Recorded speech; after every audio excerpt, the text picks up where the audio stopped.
Ernesto Villegas.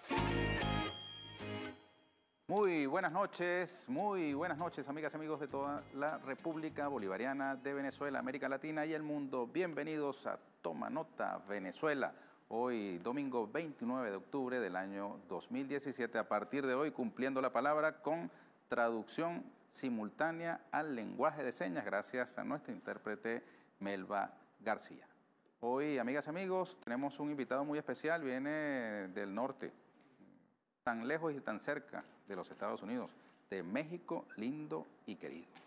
Antes de presentárselos, vamos a ver las notas que nos trae el equipo de producción de Venezolana de Televisión, las principales informaciones para el día de hoy, para la semana que comienza a partir de mañana. Entramos de una vez con la primera de ellas, y es que para el día de mañana están abiertas las inscripciones para las candidaturas a las alcaldías de todo el país, de toda Venezuela.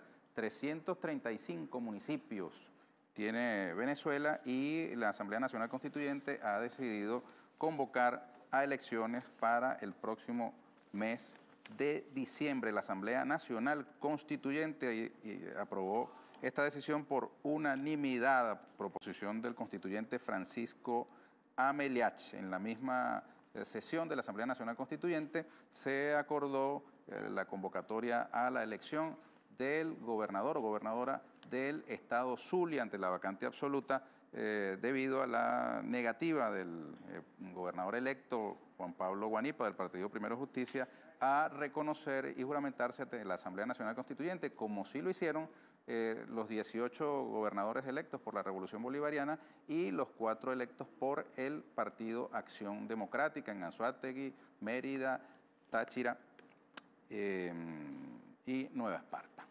Pues bien, la diputada Magdelis Balbuena, presidenta del Consejo Legislativo del Estado Zulia, asumió provisionalmente la gobernación de este estado y a partir del día de mañana y hasta el 1 de noviembre estarán abiertas las inscripciones del Consejo Nacional Electoral.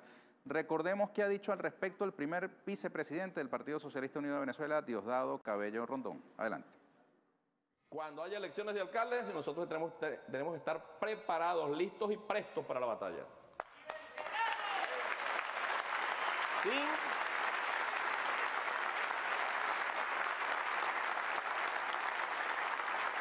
Sin peleas o ambiciones. Uno escucha por ahí ya gente que se está lanzando. Yo les voy a decir lo mismo que les dije la vez pasada.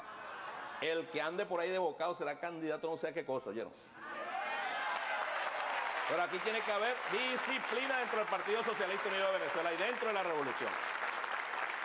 Jugando posición adelantada. No, eso no es así. Aquí hay un objetivo estratégico fundamental, que es la revolución. Es la revolución. Los demás son, ¿cómo se llama? Afluentes al gran objetivo estratégico. Es necesario ganarlas, como se hizo con las gobernaciones. También es necesario ganar las alcaldías, pero no para satisfacer egos de nadie. Ni grupito A, ni grupito B, ni repartición de nada. No puede ser así. Garantizando la unidad absoluta de la fuerza revolucionaria. Unidad. Bien, esa es la nota principal que ha de designar los próximos días en Venezuela, las elecciones de alcaldes y alcaldesas de todo el país. Nosotros con esta primera nota vamos a ir al primer corte de este programa y al regreso estaremos conversando con nuestro invitado y presentando el resto de las informaciones que les tenemos para el inicio informado de esta semana que comienza a partir de mañana.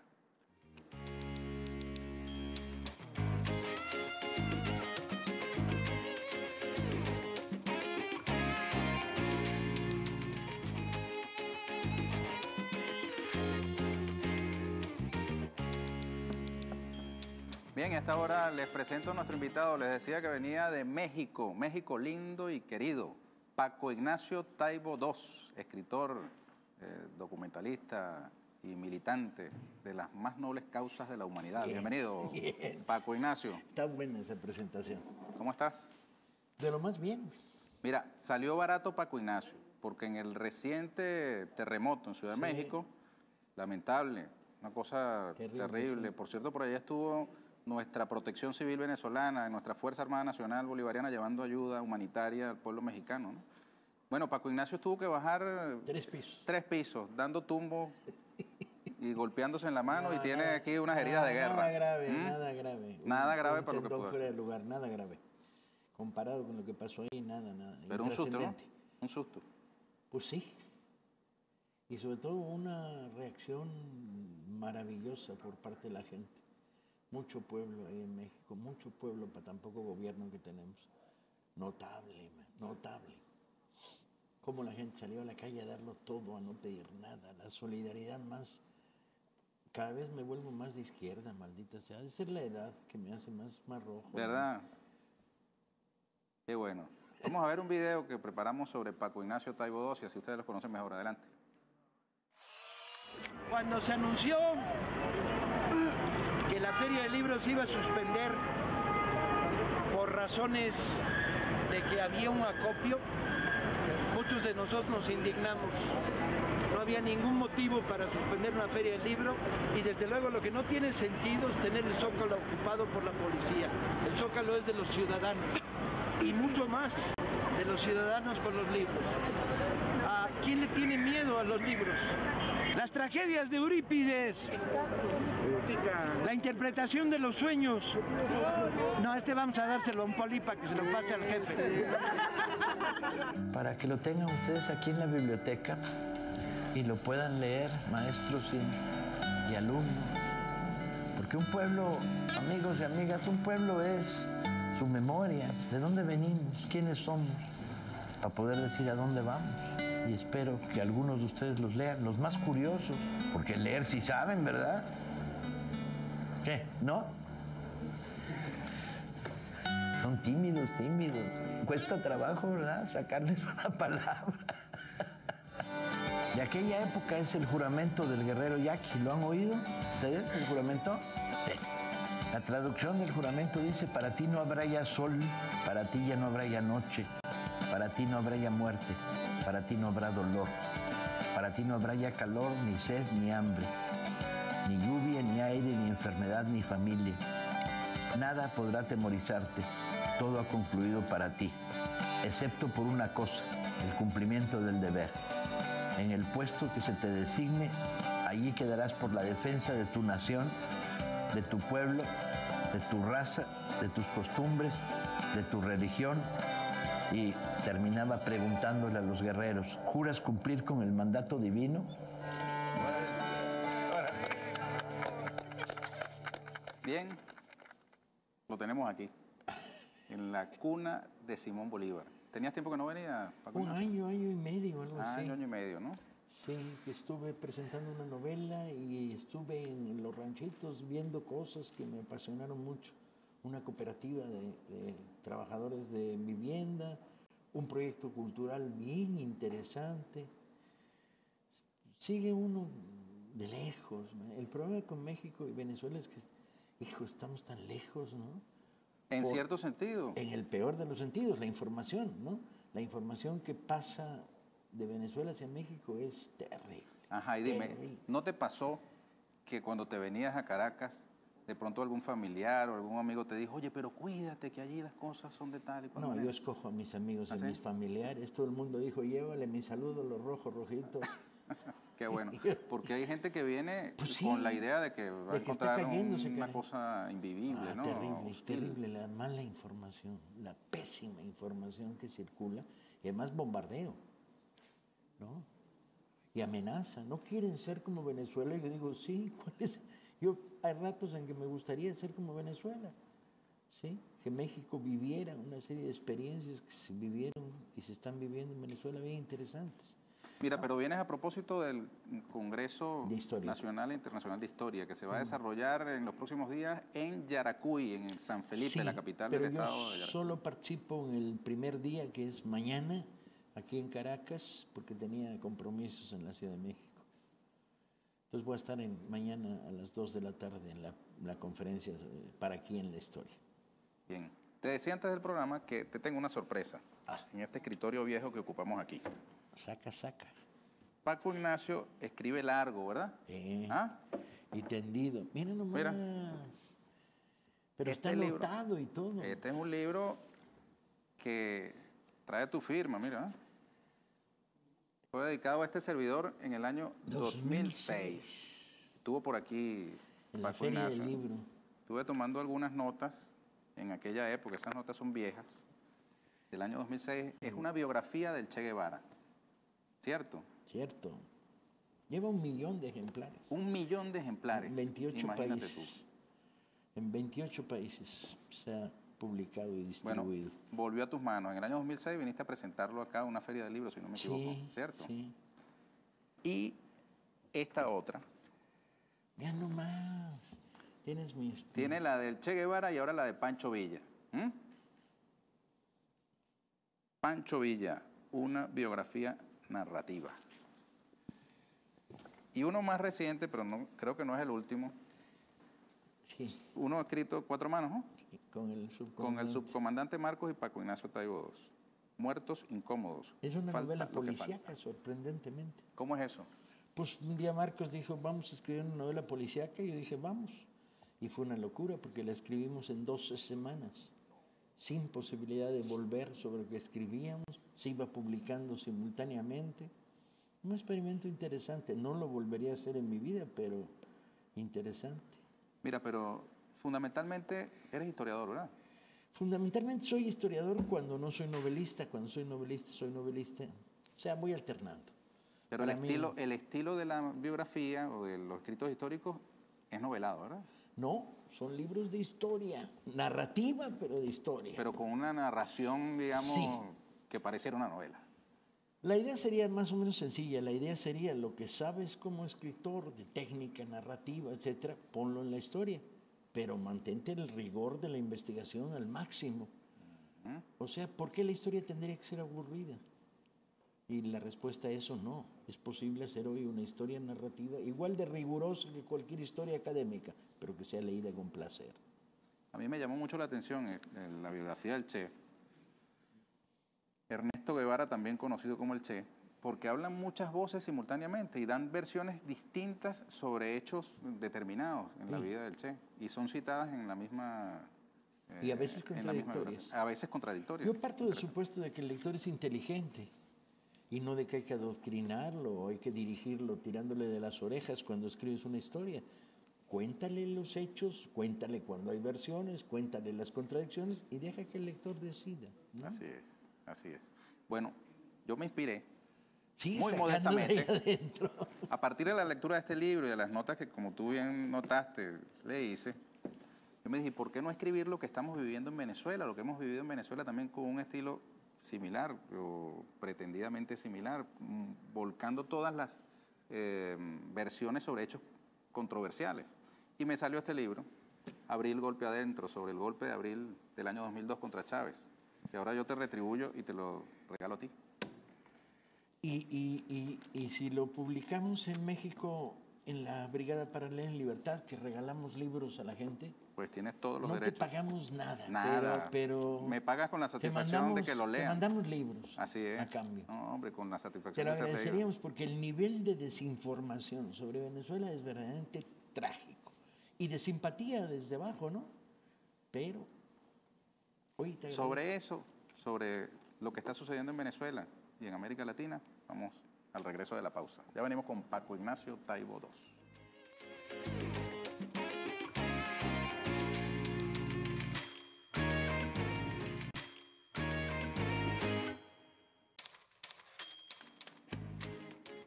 Continuamos, amigas y amigos, con Paco Ignacio Taibo II, escritor mexicano, quien visita Venezuela para asistir al Congreso Nacional e Internacional de Historia que se va a desarrollar en Caracas y en San Felipe, capital del estado Yaracuy, en los próximos días. Mañana estará Mañana dando empiezo una en charla, Caracas, ¿no? sí. ¿A qué hora? A las 2. 2 de la tarde. Creo. Yo soy de los que cuando van a otro lugar deja que me organicen. No me organizo Estás yo. en manos de los demás. Por cierto, vamos a mostrarla. Oye, en México no se puede decir esta palabra con el mismo sentido que la usamos nosotros. La franela que tiene puesta Paco Ignacio. Está. Mi camiseta Tú sabes que yo estuve en México. Y ¿Cuál entro es mi en cámara? Esto es una remera, ¿no? es una en México camiseta. Camiseta, ¿no? Pero mira lo que dice. Ayotzinapa, Los 43. ¿Cuál es la otra cifra? 1095 días, 36 meses, Sí, 3 de que no años. se resuelve el caso. Son 43 muertos. Sí. Maestros normalistas. Estudiantes de la Estudiantes para escuela maestros. para maestros. Y esto me lo dieron los maestros de Sonora hace una semana que estuve en territorio yaqui dando una conferencia. ¿En territorio? Yaqui, de las Yaqui. tribus del noroeste de México. Ah, mira tú. Explícale para un niño de 4 años qué pasó en Ayotzinapa. Los estudiantes salían rumbo a una manifestación en la Ciudad de México, tomaron autobuses foráneos y se desató una represión brutal, brutal. Tiroteos, asesinatos de unos y de repente una operación policíaco-militar que nunca quedaría clara, secuestra a 43 de ellos, los desaparece y los cadáveres a la fecha no han aparecido. Y entonces hay una denuncia general del país diciendo el Estado es el culpable, hágase responsable, encuéntrese a los responsables directos de la desaparición de estos muchachos. Durante años se gritó en las calles del país, vivos se los llevaron, vivos los queremos. Y la demanda permanece. Mira, en México pasan cosas como esa y como esta. En México han asesinado 10 periodistas ya en lo que va del año 2017. Sí. La cifra es altísima. 36 durante el sexenio de Enrique Peña Nieto. Sí. ¿Ah? Aterrador. En 17 porque, años, 109 periodistas asesinados en México. ¿Por qué Sí. es tan peligroso ser periodista en México? pues porque la verdad es incómoda para un sistema autoritario como el sistema mexicano y se ejerce sobre los periodistas presión y represión. Ahora acabamos de publicar La Brigada Paralela en Libertad, donde yo colaboro. Publicamos un libro sobre la historia de a qué está sometido un periodista de provincia en la vida diaria. Está amenazas del narcotráfico, presiones de los gobernantes, presiones de las autoridades, la policía y el ejército, y eso ha conducido a esta zona terrible de inseguridad y muerte para los periodistas del país. Llegó un periódico mexicano a publicar un editorial diciéndole a los narcotraficantes que les informaran qué era lo que podían y lo que no podían escribir para que dejaran de matarle a los periodistas. Sí. Una cosa y cosas increíble. todavía más terribles cuando un periodista investiga los oscuros nexos entre el narcotráfico y un gobernador de un estado, ese periodista acaba de ser asesinado. Y otro tuvo que desaparecer. Y una mujer, periodista muy importante en Chihuahua, acaban de matarla. Es un continuo de la inseguridad de ser informador honesto en México. Pero fíjate que al país que se le señala de ser una narcodictadura, todos los días, a través de todos los medios de comunicación occidentales, particularmente de los Estados Unidos y desde varios de América Latina, y entre ellos algunos de México, es Venezuela. ¿Qué quieres que te diga? Que vivimos en un universo en el cual la calidad de la información que circula es de una pobreza verdaderamente inmensa. Que los Estados Unidos están gobernados por un tipo que si hubiera estudiado en la escuela secundaria conmigo de idiota no lo hubiéramos bajado. Era el que hubiera hecho el papel de burro en las comedias que hacíamos a fin de año los estudiantes. Un tipo como Trump. Y que desde su Twitter informa al mundo y declara, este es enemigo principal. ¿De quién y por qué? En estas condiciones la pelea por la información se vuelve una pelea central, fundamental, por contarle a la gente, explicar, informar. Pero hay un mundo al revés, como el que describía Galeano, ¿no? Sí. Y esto por ejemplo, es un en el continuo, caso del ¿no? gobierno mexicano ha sido uno de los países que ha estado, digamos, coaligados con otros en América Latina que tienen también sus propios problemas y sus propios historiales en un frente, digamos, antivenezolano. Potente. El gobierno mexicano le tiene miedo a Venezuela. ¿Por qué?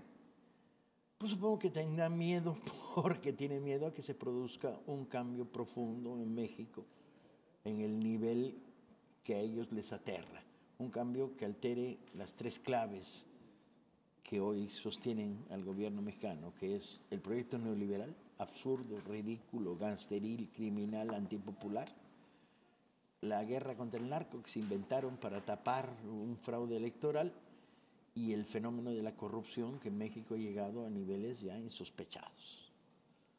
donde una oligarquía político-económica ha estado convirtiendo el uso del aparato del Estado en un negocio privado. Y con una mayor intensidad. Y como tenemos unas elecciones en el 18 y todos los augurios dicen que se van a caer en pedazos, hay una especie de temor. Y lo expresan en sus sumisiones a la política de Trump, o lo expresan en sus declaraciones respecto a problemas nacionales, o a la manera como maneja una ley de educación que no tiene nada que ver con la educación, o la desnacionalización del petróleo, que es una de las tragedias latinoamericanas, o sus fobias antivenezolanas. Venezuela. Nosotros acá tenemos información local que es de interés. Vamos a ver la siguiente nota.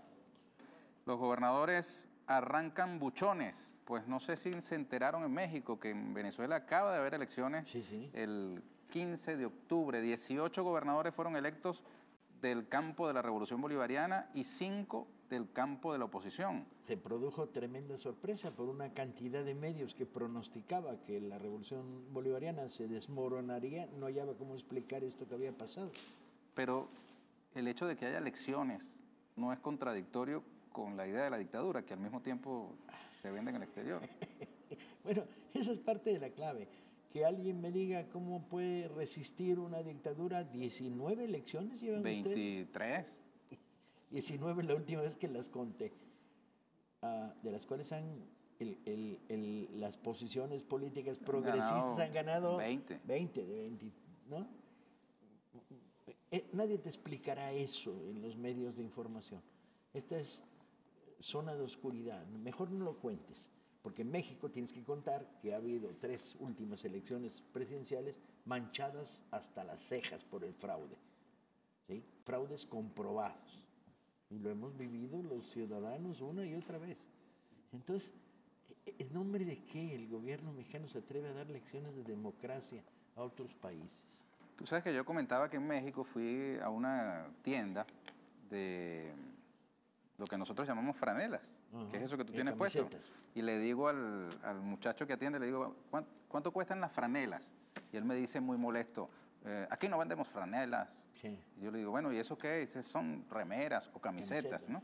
Resulta que franela es lo que nosotros llamamos, el suelo, exacto, coleto, es coleto. Para los mexicanos, franela es coleto. No te quiero decir para los argentinos.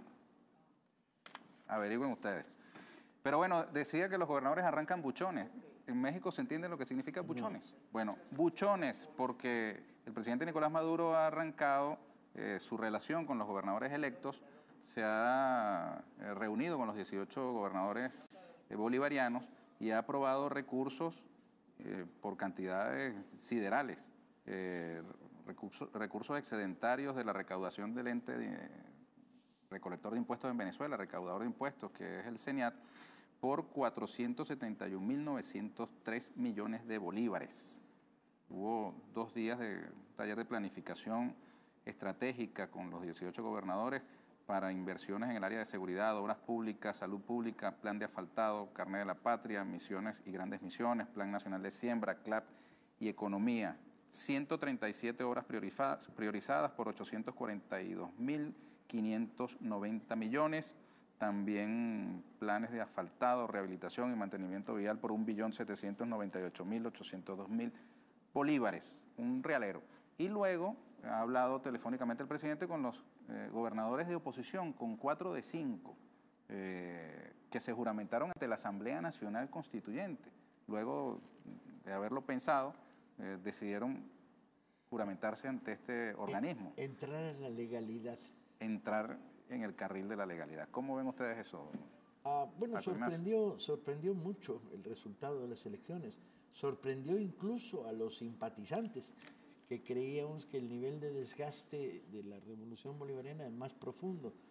Los informes que te llegan sobre la situación económica cotidiana del país, las crisis en el sector salud, la crisis de distribución, te hace pensar que hay un inevitable desgaste a nivel popular y social.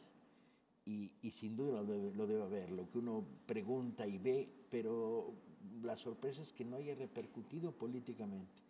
Y yo creo que la gente se hizo la pregunta, ¿irían a gobernar estos mejor? ¿Los oligarcas iban a gobernar mejor? ¿Y qué dieron la respuesta? Pareciera que el pueblo le pasó factura a los factores que estuvieron durante muchísimo tiempo, desde abril hasta prácticamente el mismo día de la elección de la Asamblea Nacional Constituyente, el 30 de julio, aplicando la violencia en sus formas más atroces, ¿no? Y la gente no quiere violencia. Hay heridas de guerra, ciertamente, dolores, pero nunca jamás una apuesta a la violencia. Y fíjate que sorprendió también lo siguiente. Venezuela pagó 841 millones de dólares en una deuda que se vencía el viernes pasado en un banco estadounidense. Y la apuesta de los factores antinacionales era que Venezuela entrara en lo que llaman el default, es decir, que no pudiera pagar. ¿A pesar del descenso del precio del petróleo? Así es. Tenemos una nota, ¿no? La nota que Venezuela cumple con sus obligaciones. Pues bien, hay que ver cómo abren los mercados el día de mañana, Paco Ignacio. ¿Por qué? Un gobierno que acaba de ganar 2 elecciones, la de la Asamblea Nacional Constituyente, la de los gobernadores, que acaba de derrotar una insurrección interna, que acaba de pagar puntualmente una obligación internacional como esta, y que además viene experimentando un repunte modesto, pero palpable, del precio del petróleo, que ya está rondando los $50, gracias a acuerdos que el gobierno del presidente Nicolás Maduro ha impulsado en el seno de la OPEP y fuera de la OPEP. Bueno, esos puntos a favor, hay que ver si repercuten o no en la calificación de riesgo que le dan las calificadoras de riesgo a Venezuela a partir del día de mañana. Porque habiendo pagado, se supone, dice uno desde la ignorancia, yo estoy de último en la fila de los que saben de eso, se supone que debería haber alguna mejora en la percepción internacional de Venezuela. Dice uno, no sé. Pero veamos qué dicen los mercados internacionales a partir de mañana. ¿Qué crees tú? No, en materia de pensar como piensan los mercados internacionales y la oligarquía, yo no soy capaz de especular. Yo sé que el infierno está por ahí, ¿no? Que el infierno, a pesar de que no soy creyente, que el infierno, el cielo no existe, pero el infierno sí, sin duda. Y el infierno está en las manos de gente que toma decisiones por orgullos, egoísmos, vocaciones autoritarias contra los demás. Y de repente uno dice, bueno, el Fondo Monetario Internacional, el Banco Mundial, ¿para qué han servido en todos estos años? Y todavía no encuentro ninguna respuesta, si no es la obvia, que es para consolidar oligarquías corruptas en nuestros países, para darles manga ancha, ¿no? Para aprobarles sus proyectos, para sostenerlos financieramente. Cuando se produjo el desplome económico de México por la gran crisis de hace 20 y tantos años, Cuauhtémoc Cárdenas, en un acto de talento, dijo, esperen, no vamos a refinanciar a los bancos, vamos a refinanciar a los deudores. Bueno, esto que parecía el ABC del sentido común, ¿no? De si tú debías 1/3 de tu casa, te lo refinanciaba el Estado, se volvió lo de siempre, lo que pasó en España y en otros lugares. Se refinanció a los bancos, pero la deuda del privado permaneció y perdió la casa. Cuando lo que no interviene es el sentido común convertido en sentido social, pues la pregunta siempre es la misma en todos nuestros países. Desnacionalizar la industria eléctrica, ¿para qué? Para que entonces una empresa diga, yo no subo la electricidad a aquella montaña porque sale muy caro. Y mi negocio es que salga muy barato y que me dé mucha ganancia. Y entonces deja de ser un servicio como la electricidad en pleno siglo XXI, que es esencial, servicio social, y se vuelve parte de un negocio. Entonces, ¿cómo le vas a dar a empresas privadas el control de la vida de una nación? Por cierto, a ver cuándo acaban de nacionalizar la industria de distribución de alimentos, ustedes. Métanles un pinche susto a los oligarcas, van a saber qué contento se pone este país. Vamos a ver cómo cae ese consejo en la sociedad venezolana. Yo, desde mi desinformada opinión, y siendo mexicano, que es lo peor que te puede pasar en estos momentos en el mundo, porque no solo tenemos un gobierno terrible, sino que además tenemos terremotos, pues sugeriría que les metieran un susto a los oligarcas, ahora que se van a tener que poner a la defensiva. Fíjate, Paco Ignacio, tú mencionaste que no crees en el cielo, pero sí en el infierno. Sin duda. ¿Sabes que hay un dato? El autor del himno nacional de Venezuela, hicimos una versión hermosísima, por cierto, de nuestro himno nacional, el Gloria al Bravo Pueblo, recientemente. Es Vicente Salias, ¿no? Y me dicen que cuando fue a pelotón, porque fue fusilado, ¿Sí? dijo lo siguiente: Dios omnipotente, si en el cielo admiten a los españoles, entonces renuncio al cielo. ¿Qué tal? Es ahí porque hay que ponerse a estudiar historia. Es por ahí por lo que venimos a este Congreso de Historia, a discutir historia para quién, historia para todos. La historia es de los pueblos, no de las universidades, no de los gobiernos, no de los malos divulgadores. La historia es de los ciudadanos. Hay que construir la manera de que se cuente la historia a la gente. Eso crea identidad. Pero fíjate que hay una corriente mundial del borrón y cuenta nueva, que fue muy explícito Obama en promoverla, ¿no? En borrón y cuenta nueva, miremos adelante, olvídate del pasado. Y resulta que el que no conoce de dónde viene, tiene más probabilidad de tropezar cuando camina hacia adelante, ¿no? Bueno, pero que un tipo como Trump, que es un analfabeta funcional, sepa tanto de historia de los Estados Unidos como un niño de 1 año, porque más no le da, me parece normal. Pero que la gente que nos está viendo ahora y que nos está oyendo, de repente no tengan sus manos personajes como Aponte, que son uno de los personajes venezolanos que a mí más interesan. Carlos Aponte. Sí, desde que lo descubrí escribiendo sobre guiteras en Cuba, dije, tiene que haber libros en Venezuela. Pregunté y no había. Sin embargo, hay un fondo editorial, Carlos Aponte. Sí, pero hay que contar esa historia, hay que rastrearla y contarla, porque son personajes con los que nos identificamos moralmente y emocionalmente. La historia funciona para crear identidad en términos de emociones. ¿Yo con quién cabalgo cuando el Fondo Monetario Internacional me quiere joder mi vida? Pues yo cabalgo con la División del Norte, los Dorados de Pancho Villa, que en la noche llegan a salvarme, man. Así, aquí está Pancho Villa, que era un bandolero, Era según de pequeño, la historia oficial. luego tremendo revolucionario. Y aquí está otro que también supuestamente era un bandolero, el Che Guevara. Si te ponen a escoger entre esos dos personajes, ¿escogería alguno? Me quedo con los dos. Con los dos, ¿verdad? Le dediqué 4 años de mi vida a cada uno completos. Cada 4 años para cada biografía. Sí. Muy bien. Bueno, no tenemos 4 años, pero sí unos minutos para hacer la pausa y venimos enseguida con nuestro invitado.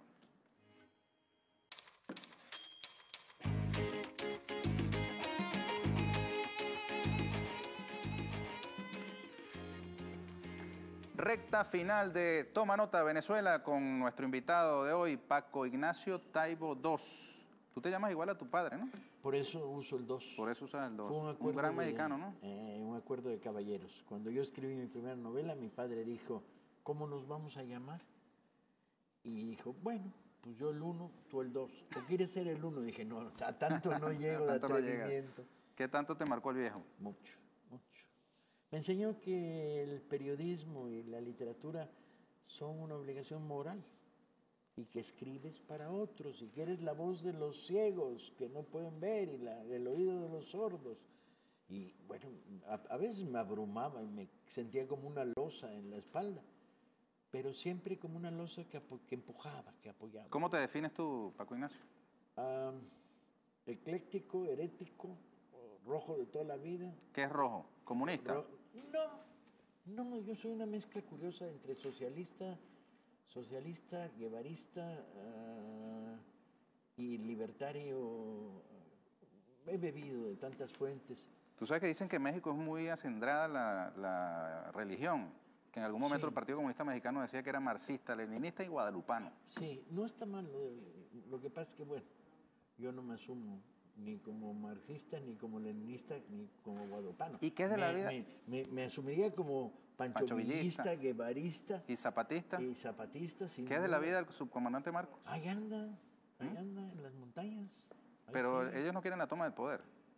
Bueno, supongo que sí la quieren, forma parte del designio político, pero están como aislados en la zona montañosa, planteando para estas elecciones una candidatura de carácter bastante testimonial, lo cual está bien porque expresa su voz, pero no va a ser, yo creo, definitoria en las próximas elecciones. Mira, a través de la etiqueta Toma Nota Venezuela tenemos comentarios, saludos para nuestro invitado. Profesor Taibo, ¿cómo se podría informar verazmente a México de todo lo bueno que sucede en Venezuela a nivel comunitario? Pregunta Juan Carlos Rodríguez. Yo creo que Telesur está haciendo una buena labor. Lo que pasa es que no llega tanto como debería llegar porque está bloqueado por las televisoras de cable mexicanas. Manuel García escribe también a través de la etiqueta Toma Nota Venezuela. Escribiría un libro sobre los normalistas asesinados en Ayotzinapa. He colaborado en la publicación de 3 de ellos. Ya no siento la necesidad de escribir sobre algo que ha sido divulgado tantas veces y también por algunos colegas. Luis Medina, a través de la etiqueta Toma Nota Venezuela, pregunta cómo ve el panorama para las elecciones presidenciales. Me imagino que en México, ¿no? Y sí, yo creo en el 18, julio del 18. Yo, hasta ahora, la izquierda, a través de Morena y Andrés Manuel López Obrador, va con una notable ventaja. Ahora, ¿vamos a tener un fraude? Sí, sí lo vamos a tener. Porque ya la tradición fraudulenta del gobierno no la van. Pero si logramos desbordarlos, puede ser que incluso superemos el fraude que se va a presentar. Las últimas encuestas están dando a Andrés Manuel con el 37% de los votos en una presidencial a 3 bandas, con 3 partidos fuertes. Y bueno, Fíjense que en México resucitó el PRI con Peña Nieto, ¿no? Pues resucitó para morir más. Hoy tienen el nivel más bajo de aprobación que ha tenido el PRI en toda su historia. Aquí se está dando algo similar con sus bemoles, ¿no? Con Acción Democrática, que era como el hermano continental del PRI, que sí. Ahora, después de haber estado casi desaparecidos, retoman 4 gobernaciones. Yo creo que lo que pasa con los adecos aquí es que están volviéndose o tratando de jugar con la idea de la derecha civilizada, ¿no? Mientras que la otra se ha mostrado tan incivil y tan virulenta y que están en el relevo. Pero bueno, esto pasa mucho en México. Cuando el PRI falla, llega el PAN a salvar la continuidad del proyecto de la burguesía. ¿Y el PRD? Oligarca. El PRD está hecho un desastre. Ha desaparecido como partido. Es hoy un nido de buitres. Nada. Corrupción. Tenemos otra nota, ¿no? Veamos cuál es. Cataluña. Veamos el último reporte de Telesur. Tú lo mencionabas sobre la independencia en Cataluña. Cataluña anuncia su independencia. Veamos. Hace horas esta manifestación, pero pueden ver que todavía quedan muchas personas congregadas con banderas españolas y todavía aguantando este mensaje a favor de la unidad territorial de España. La Guardia Urbana dice que han sido 300.000 las personas que han acudido. La organización habla de 1,1 millones de personas. Luego han ascendido la cifra a 1,3, pero sea cual sea la cifra real, lo cierto es que una cantidad muy importante de personas se han concentrado a favor, como decíamos, de esta unidad territorial, y no solamente esto, sino también a favor del despliegue del artículo 155, incluso de llevar a Carles Puigdemont y a miembros de su gobierno a la prisión. Nuevamente consignas en contra de la televisión pública catalana, porque consideran que manipula la información. En cualquier caso, y cifras al margen, es importante resaltar que ha sido una gran manifestación y que ahí es donde está la clave de lo que tiene que venir los próximos días, y es que hay una gran cantidad de ciudadanos a favor de la unidad territorial de España, así como una gran cantidad de personas a favor del independentismo, y ambos lados tienen que convivir en este espacio que se llama Cataluña. Así pues, la gran incertidumbre, más allá de lo que pase con la República, es cómo se va a conseguir la convivencia entre dos bandos tan enfrentados. Tiempo al tiempo, pero mucho tiempo.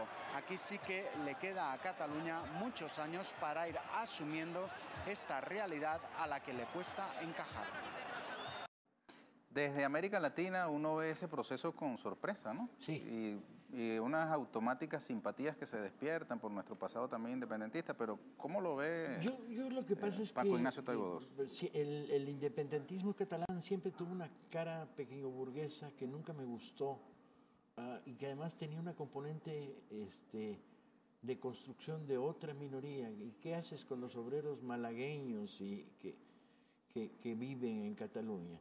A los que les vas a decir, tienes que hablar en catalán o no te reconozco como ciudadano. Entonces, nunca he sido muy simpatizante de los fenómenos independentistas regionales españoles.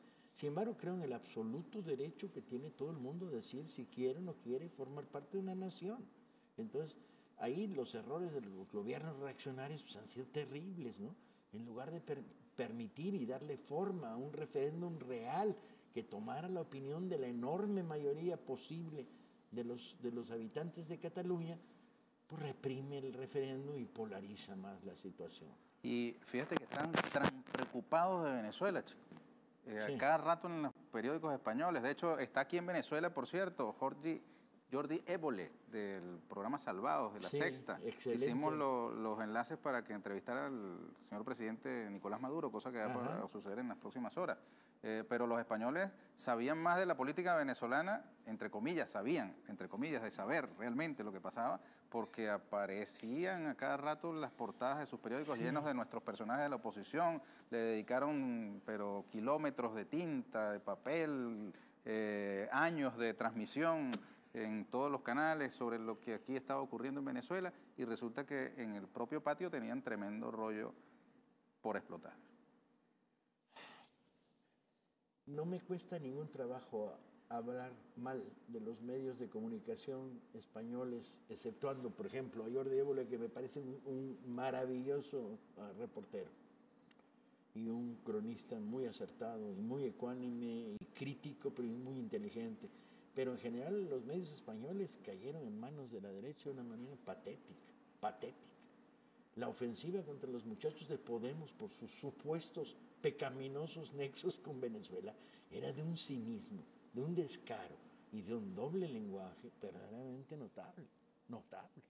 Y el gobierno de Rajoy, Paco Ignacio, preocupado por nosotros, pero tienen ese rollo allá, y denunciando dictaduras aquí, aplicaron a sangre y fuego una represión digna atroz, del ¿no? mejor franquismo. Ay, perdónalo, señor, porque no saben lo que hacen y van a ir al basurero de la historia en los próximos meses. Bueno, pero hablemos de cosas positivas. Estuvimos hoy en un homenaje a un gran venezolano. Ojalá lo conozcas, Yorlando Conde. Está cumpliendo 80 años de vida. Y es tan grande Yorlando, allí en la sala de Ana Julia Rojas de la UNEARTE, estuvimos acompañándolo hace apenas unas horas. Tan grande es Yorlando que decidió celebrar sus 80 años rindiéndole el homenaje a sus amigos. Y se hizo un montaje hermosísimo, extraordinario. Sentó en el estrado casi a 100 de sus más cercanos amigos, luchadores, políticos, hombres del arte, la cultura, el teatro. Y ahí estuvimos cantando y celebrando con él estos primeros 80 años de vida de Yorlando Conde. Otro venezolano que lamentablemente se nos fue, pero que dejó honda huella también en el teatro venezolano, es Humberto Orsini. Tenemos un material sobre este inmenso hombre de las tablas y además luchador revolucionario, militante hasta sus últimas horas del Partido Comunista.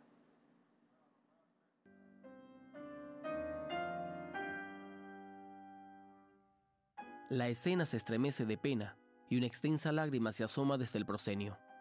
Este 26 de octubre falleció el maestro del teatro venezolano Humberto Orsini, destacado dramaturgo, director, luchador revolucionario y marxista-leninista, amigo en vida del dramaturgo César Rengifo, ganador del Premio Nacional de Cultura Mención Teatro en 1995. Viajero constante con largas estadías en Europa y la Unión Soviética, Orsini siempre tuvo inquietud por conocer las nuevas técnicas y teorías teatrales de todo el mundo, y fue también un importante promotor internacional del teatro venezolano. En 1965 fue designado miembro del Comité Ejecutivo del Instituto Internacional de Teatro de la UNESCO, y en 1995 esa institución le encomendó escribir el mensaje del Día Mundial del Teatro. Otra de sus destacadas labores fue la preservación de la memoria de su arte en Venezuela. Fue director del Centro de Documentación e Investigación del Instituto Universitario de Teatro. Vuela lejos, maestro, que hoy toda la patria será una escena. Humberto Orsini. Mira, Paco Ignacio, ya estamos terminando, Pero ¿sabes qué? Seguimos otro ratito hasta el fin. Claro, Ahora cómo pues, no. la televisión tiene una ventaja que la estiras y te vas por internet. Mira, tú tienes cuentas en redes sociales, Sí. en Twitter, @Taibo2, con Arroba un Taibo 2, con 2 de número. con 2 de número. ¿Cómo ves ese fenómeno? Porque tú que eres un hombre capaz de escribir un libro de este grueso y otro de este otro grueso, ahora resulta que la verdad, entre comillas, se resume en 140 caracteres. Soy un apasionado defensor de las redes sociales. Las redes A ver. sociales han significado democracia, visión múltiple, información paralela, la posibilidad de desmentir a los poderes fácticos cuando mentían, ¿no? Soy un apasionado defensor de las redes sociales. Las redes sociales son comunicación, son democracia y a veces barbarie y primitivismo, pero bueno, es lo que tenemos en nuestras vidas. Pero yo necesito más de los 140 caracteres. Cada vez que hago un Twitter, cuando voy ya en los 140, digo, no he dicho nada todavía. Y Pero bueno, fíjate pero que hay estamos una usando otras discusión cosas, sobre la... Periscope, Facebook. Estamos usando el canal de YouTube. La Brigada para Leer en Libertad tiene un canal en YouTube. Busquen Brigada para Leer en Libertad. Todo Perfecto. junto. Brigada para Leer en Libertad. Pon la nota rapidito de la censura de Twitter a RT, porque también hay un asunto, la discusión sobre si son neutrales o no estas redes, ¿no?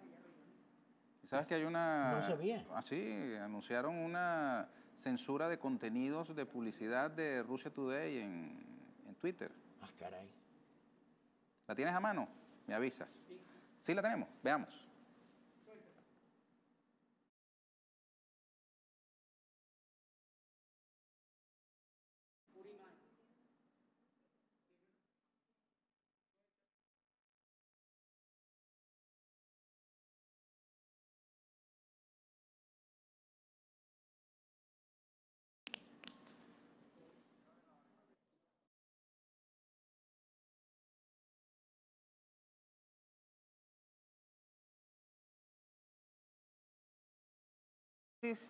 Twitter censura contenidos publicitarios de Russia Today y de la agencia Sputnik de Rusia con el argumento de que habían influido en las elecciones de los Estados Unidos. La directora de RT y de Sputnik, Margarita Simón, me quitaron la nota, ya no puedo leerla, pero en todo caso ellos han salido en defensa de su papel en las redes. ¿Qué piensas? Y en último caso, si tomaron intervención en la campaña norteamericana, bueno, pues entonces denuncian que están interviniendo, pero censurar.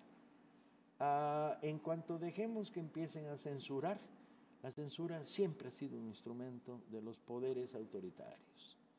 La censura se usa para apagar, para aplacar, para callar, para impedir. El Che lo dijo bien clarito, ¿sí?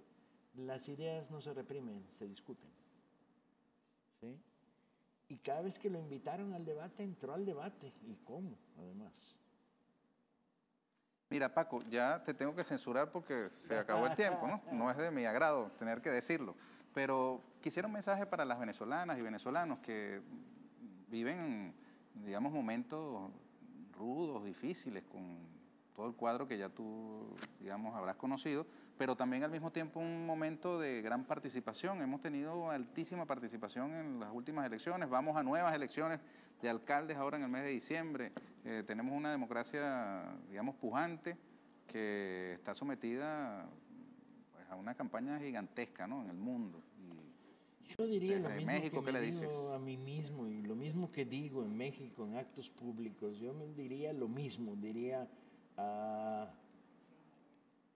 la oligarquía no va a gobernar mejor jamás un país.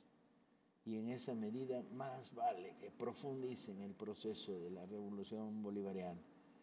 Y háganlo críticamente, porque muchas veces en nombre de proteger un proyecto hay demasiada geografía, demasiada culto, no hablemos de más, no critiquemos. No, yo creo que la mejor defensa es la verdad y siempre ha funcionado así. Y no me vayan a censurar por decir estas cosas. Por supuesto que no, hermano. Te agradezco mucho, ¿eh? Un verdadero placer Un estar de saludo nuevo contigo después de tantos años. para que tú veas. Hace 11 años me regalaste este libro. Espero que no dure 11 años más en regalarme el próximo. Te voy a regalar. No, hay uno que acaba de salir que te va a gustar. ¿Cómo se llama? Patria. Patria. Es la historia de la Revolución Liberal Mexicana contra el imperio de Maximiliano, los franceses, la dictadura de Santa Anna y el clero conservador. El juarismo. Muy bien. Acaba de salir en México 3 tomos. Por cierto que el libro de papel se ha vuelto muy costoso, ¿no? Pero y entonces ahora tenemos los libros gratis. digitales, gratis, ¿no? Brigada para Leer en Libertad. Hay 150 libros que pueden bajar gratis, entre ellos 8 míos pequeñitos. Qué bueno. Los buscaremos, Paco. Gracias. A ustedes, amigas y amigos, muchísimas gracias por habernos acompañado. Pasen lo que queda de domingo en familia, con cariño, con amor. Dense amor en todo este ratico que queda de domingo y empiecen felices la semana que arranca el día de mañana. Y el domingo a las 9 los esperamos en una nueva emisión de Toma Nota Venezuela con este servidor Ernesto Villegas, siempre con muchísimo respeto por ustedes. Muy buenas noches.